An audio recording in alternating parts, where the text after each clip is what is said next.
अचानक इतका गोंधळ उडाला की काय कळायला मार्गच नाही। रिपोक होते ना की अंधाराचा फायदा घेऊन चारी बाजूने दगडफेक करत होते। बरं मला सांग, त्यातल्या कुणाला तू बघितलंस किंवा कुणाला ओळखू शकतोस? नाही ना, या आजीने मला बाहेरच जाऊ दिलं नाही। मला आणि चारू हत्याला म्हणाली नेत्राजवळ जाऊन बसा आणि स्वतः गेली बाहेर। त्यातल्या एकाला लाकूडही फेकून मारलं। आजी ओळखेल त्यांना। तुला सांगू विहंग, मी जर गेलो असतो ना तर कापून ठेवला असता एकेकाला। ठीक आहे, मी आजीशी बोलतो, पण हे प्रकरण एवढं लाईटली घेऊन चालणार नाहीये गौरा। या सगळ्याच्या मागे कोण आहे हे मला चांगलंच माहिती आहे। असो, ते मी बघतो, पण आता घराकडे लक्ष देण्याची पूर्ण जबाबदारी तुझी आहे गौरा। हो विहंग, कळतंय मला। प्रत्येक गोष्टीकडे तर माझं बारीक लक्ष आहे। खरं सांगायचं तर खूप अस्वस्थ आणि हादरलो होतो मी। म्हणून मग सत्यजित दादाची गण उशाशी घेऊन झोपलो होतो। आणि एक सांगू, दादा होणं किती कठीण आहे ते आज कळतंय मला। सत्यजित दादा आमच्यापर्यंत कसलीच दुःख पोचू नाही द्यायचा। सगळ्या संकटांशी परस्पर लढायचा। असा माझा दादा आज मला खूप स्ट्रॉंगली रिअलाइज झालं। गौरंग, आता मी सांगतो ते नीट लक्ष देऊन ऐक। यापुढे घरातली कुठलीही व्यक्ती एकट्याने बाहेर पडता कामा नये। इथल्या सिक्युरिटीचा बंदोबस्त करूच आपण।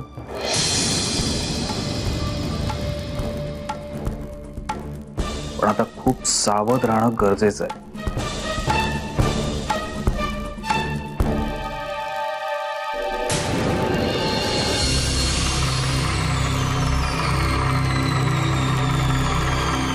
May I come in, Mudolkar? May I come in? Sorry, I am already in. No question to ask. आम्ही खास त्यांची परवानगी काढली, म्हटलं आम्ही भेटूया ना। ते म्हणले हो भेटा तर आम्ही आलोय। आम्हाला राहवत नाही। मी खरं म्हणजे अशा सिच्युएशनला एखादं गाणं म्हणावं, म्हणजे सिच्युएशनल सॉन्ग म्हणावं, आमची नेहमीची पद्धत आहे। तुम्हाला माहिती आहे आमचा स्वभाव, पण केवळ हे पोलीस स्टेशन आहे म्हणून आम्ही गाणं म्हणणार नाही।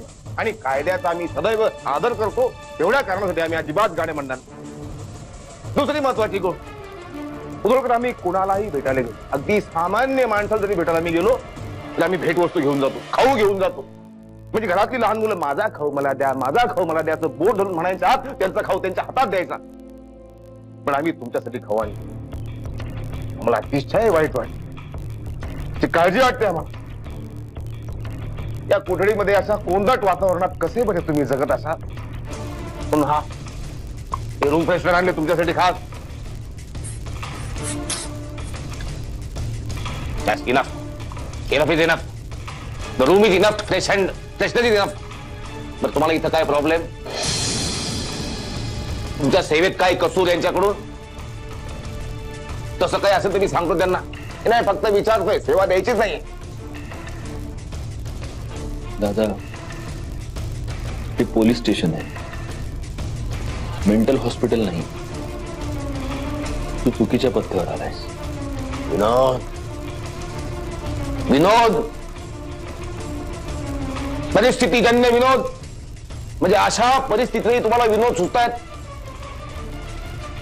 स्थितप्रज्ञ दर्शन, स्थितप्रज्ञ दर्शन म्हणजे काय ते हे आहे का? म्हणजे खाली कितीही आग लागलेली असली तरी चेहऱ्यावरची माशी मात्र हलू द्यायची नाही। तुमचा हाच तर स्वभाव आम्हाला फार आवडतो। आम्ही फार फिदाव तुमच्यावर, फार फिदाव तुमच्यावर आम्ही। अगो, पण तुम्हाला अशा अवस्थेत आम्हाला बघायचं होतं। तुमची ही विदीर्ण झालेली अवस्था आणि ही परिस्थिती आम्हाला बघायची होती। डोळे भरून पाहिलं तुम्हाला, मन भरून पाहिली तुमची ही अवस्था। मनाला अतिशय बरं वाटलं, शांत वाटलं एकदम। चला येऊ, टेक केअर घ्या। दादा बस बस बस। ओके, कसं काय माहित नाही, पण माझी अशी खात्री आहे की हे जे सगळं प्रकरण झालंय याच्या मागे तुझा हात आहे.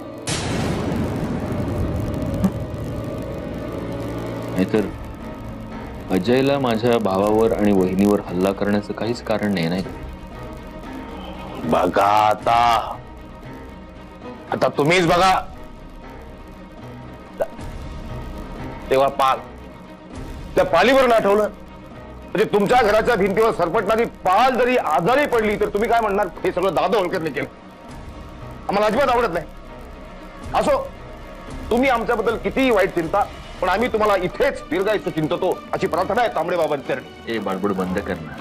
मी काय बोलतो ते ऐक जरा. बोला. कॉम्प्रोमाइज करूया.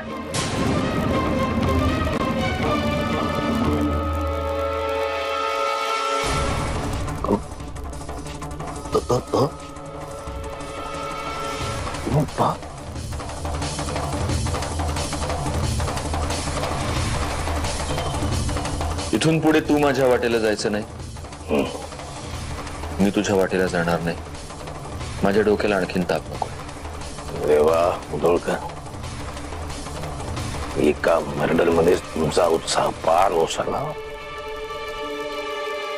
आता मी असं ऐकलं होतं की माणसाला एकदा रक्ताची चटक लागली की त्याचा शोध तो घेत राहतो. आमचं बघा ना, पहिला खून केला ना तेव्हा वाटायचा दुसरा कधी, तिसरा कधी, रक्त रक्त रक्त मजा येतं. पोलीस कोठडीत स्वतःच्या पापाचा पाढा वाचण्यात का मूर्ख आहेस का तू? बघा आता, तुम्हीच बघा आता. अहो, तुमच्या व्यक्तिमत्वाचं महात्म्यच इतकं आगाढ आणि प्रगाढ आहे की माणूस कुठल्याही परिस्थितीत बोलतोच बोलतो. That is not the point. That is not the real point. तहाची बोलणी करायची ना,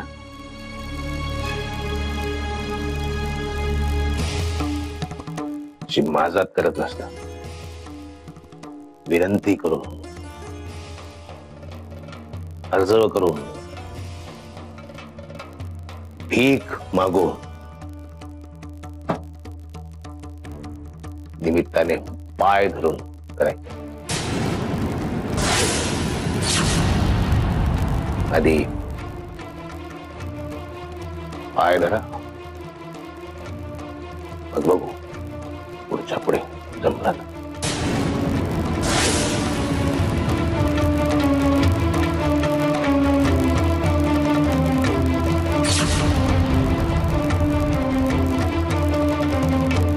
दादा, एखाद्याला आपली पाठ दाखवावी पण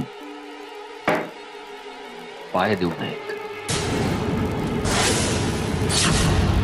कारण पाय धरता धरता पाय धरणारा माणूस कधी पाय ओढेल सांगता येत नाही.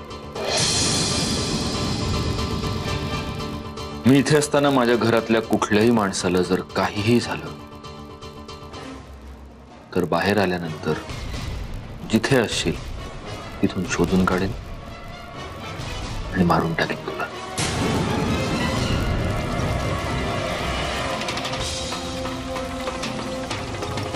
आणि तू बरोबर बोललास आता, खुनाची चटक लागते, एकावर भागत नाही. पहिला नंबर अजयचा लागला, दुसरा नंबर तुझा लावायचा.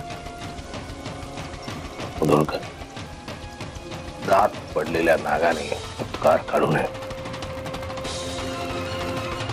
विष निघत नाही. शिट्टी वाजते अशी. तुझ्यासमोर नाग नाही, वाघ उभा आहे. दात पडले म्हणून जवळ येशील तर पंजाच्या एका फटक्यात आडवा होशील.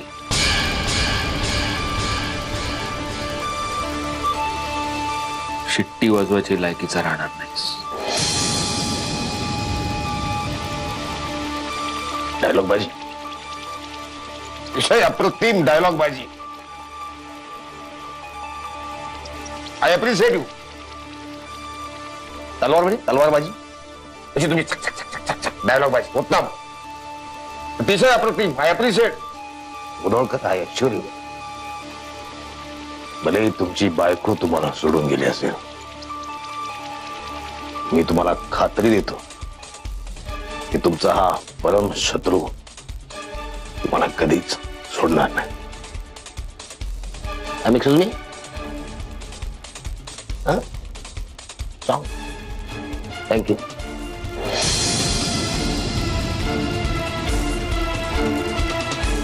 वादा कर ले साजना, तेरे बिन मैं ना रहूं, मेरे बिन तू ना रहे, ओके जुदा. ये वादा ना.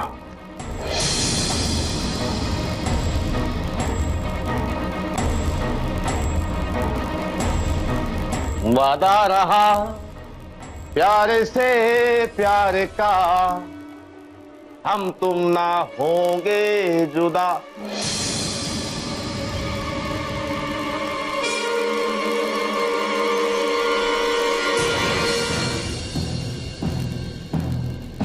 कसं घडलं, का घडलं, मला डिटेल मध्ये काहीच माहित नाही.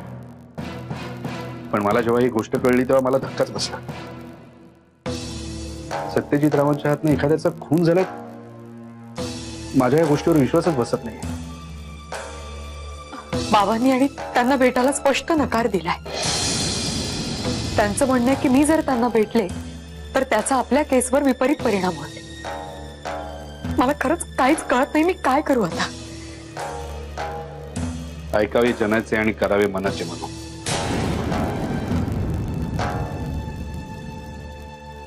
म्हणजे सोपं आहे म्हणून. पुढे आयुष्यात बरीच लोक भेटतील, ते बरेच सल्ले देतील, पण तुला प्रत्येकाची मर्जी राखता येणार नाही. या अशा वेळेला आपल्या मनाचं आपल्याला ऐकता आलं पाहिजे म्हणून.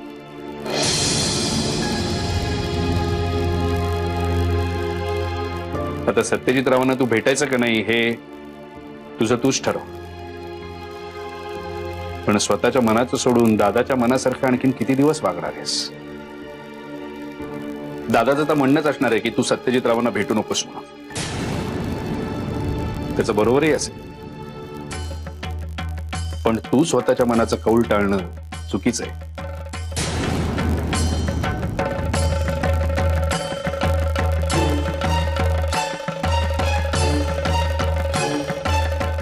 नाही रे काका, त्यांना भेटायला जाण्याचा विषय जरी काढला ना तरी खूप चिडतात बाबा. हे बघ म्हणून यात मी तुझी काहीच मदत करू शकत नाही. तुझा निर्णय तुलाच घ्यायचा आहे. पण म्हणू, या मानसिक त्रासातनं जर तुला सुटायचं असेल ना तर कोणाचाही विचार करू नकोस. फक्त स्वतःच्या फिलिंग्सचा विचार कर. मग काय करायचं काय नाही करायचं हे तुझं तुलाच जाणतं.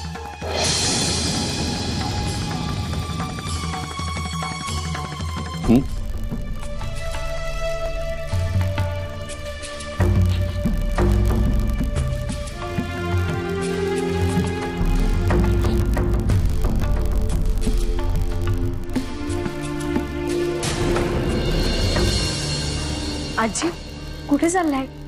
जरा बाहेर जाऊन ये.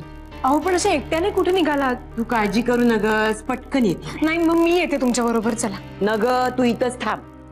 नेत्रा बरोबर लई घाबरली आहे. तिच्या बरोबर बोलत बस. मी येते पटकन जाऊ. आणि हो, कुणाला काय बी सांगू नगस. आजी पण हे बघ, काम लय महत्वाचं आहे. रस्त्यातल्या दगडाला ठेचकाळायला झालं नव तर दगड तिथंच ठेवायचा नसतोय, तो रस्त्याच्या बाजूला लांब फेकायचा असतोय. तेच करायला जाते नाही. आजी घरात एवढं सगळं झालेलं असताना तुम्ही अशा एकट्या बाहेर जाताय. मी एक काम करते, मी विहंगाला सांगते तुमच्या बरोबर यायला. गरज नाही. ही सत्यशिला आजपर्यंत कोणाची बी मदत न घेता जगत आलेली आहे, स्वतःच्या बळावर. तिला कोणाचं बी भ्या वाटत नाही. अगं भ्या वाटायला पाहिजे त्या लोकांनी जे कुकर्म करतात. आजी आजी खरंच नका जाऊ एकट्या. खूप घाबरायला झालंय. अगं घाबरायचं काय त्यात? त्या सत्यशिलेला घाबरवणारा अद्याप पैदा व्हायचा आहे. तू काय बी काळजी कर नगस, पण हा कुणाला बी काय बी सांगू नगस. या कुठे जाते काय सांगायची गरज नाही. आजी पण ते समजासनी कळणारच आहे नंतर. चल नेत्रा बरोबर बस, मी आलीच. हे इथे आहेत ना 21 गज आहेत, बरोबर 21. आणि ही जी लेफ्ट साइडची आहे वॉल त्याला 23 आहेत. त्यातला तो जो डावीकडून तिसरा आहे तो थोडा लूज झालाय का. आणि ते मागे ना तिकडे ते होल दिसते ते बीड ऍक्च्युली उंदराचं. तो उंदीर त्याला चपाती खूप आवडते. काल माझ्यातली थोडीशी. अरे तू आल्यापासून काहीच बोलत नाहीयेस, मख्खासारखी उभी आहे. म्हणून मग मी आपलं.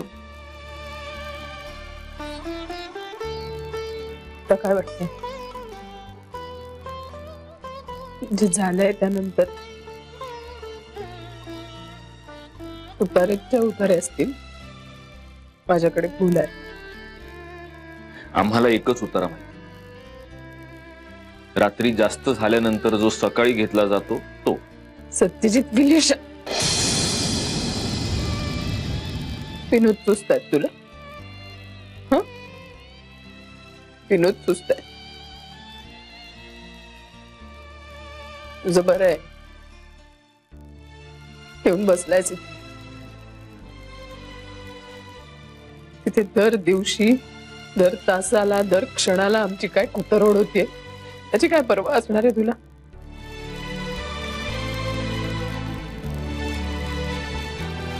दुसऱ्याचं सांत्वन करायला जावं,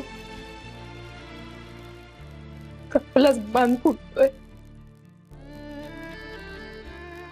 आणि तू इथे कॉम्पिटिशन आहे. कॉम्पिटिशन आहे का. तुम्हाला जास्त त्रास होतोय की मला जास्त त्रास होतोय याची कॉम्पिटिशन आहे.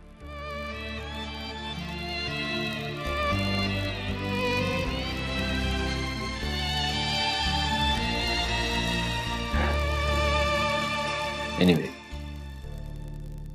या सगळ्यातून एक बरं झालं.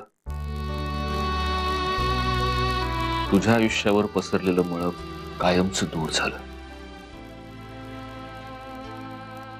आता तुला कुठल्याही भीतीखाली कुठल्याही दडपणाखाली जगण्याची गरज नाहीये.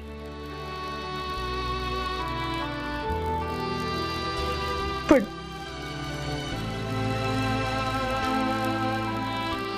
त्याची एवढी मोठी किंमत. त्याच्याबरोबर आपल्याला किमतीची घासाघीस नाही करता येत. ऐक, मला खरंच असं वाटतं ना की तू आता इथून निघून जावंस. आय मीन तुझं अख्खं आयुष्य पडले तुझ्या पुढे. कुठे कोल्हापुरात अडकून राहतेस. इनफॅक्ट तू आता तुझी प्रॅक्टिस पुन्हा सुरू करायला काहीच हरकत नाही. मुंबईत किंवा कुठेही तू तुझं त्याच्यात मुस्काट फोडी. पोलीस कोठडी आहे. I don't care. एवढी जड झाले होते ना मी तर आधीच सांगायचंच ना. मी कधीचीच तयार होते माझं तोंड काळं करायला. तसं नाही ग, पण एक तू देव बनायचा प्रयत्न करू नकोस. सांगते आधीच. काकाच्या बोलण्यात तथ्य आहे.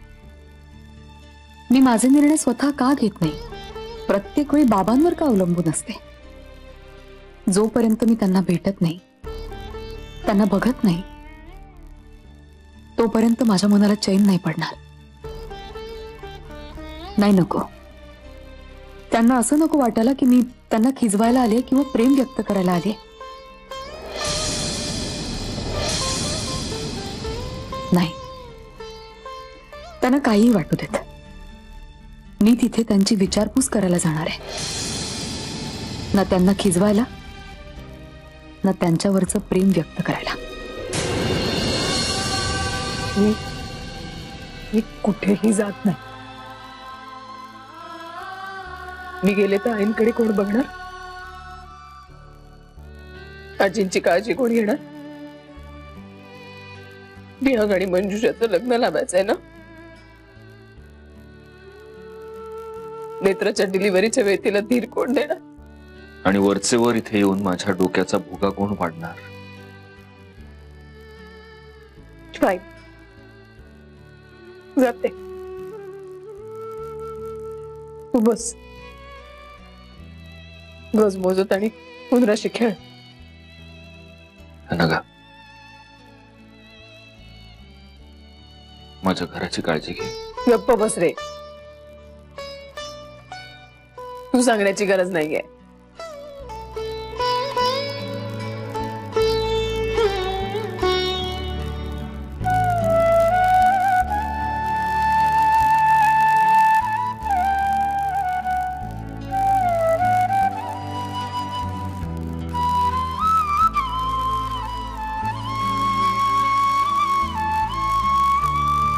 धावपळ आहे.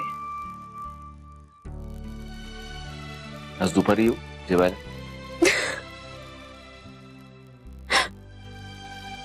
वांग्याची भाजी केली आहे. शे नाही मग नको आज. नको. उद्या परवा तेरवा बघूया. तू महाड आहेस का? तुझ्या बरोबर राहून आणखीन काय होणार आहे?